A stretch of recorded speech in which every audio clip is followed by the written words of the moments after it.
लोग समझे कि मैं खत्म हो गया, लेकिन समुंदर में डूबने वाला रॉकी है, कोई आम इंसान नहीं। जिसे वो मौत समझ बैठे थे, वो तो बस मेरा घमंड था जो कभी झुक नहीं सकता।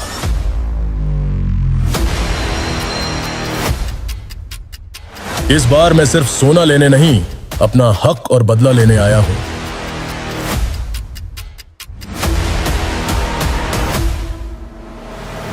पहले मेरे पीछे ये दुनिया थी, अब मेरी राह में सिर्फ राख होगी। जिस कुदरत ने मुझे मरने नहीं दिया, उसी ने मुझे लड़ने का कारण दिया है। इस बार रॉकी को सिर्फ हराना नहीं है, उसे इतिहास से मिटा देना है।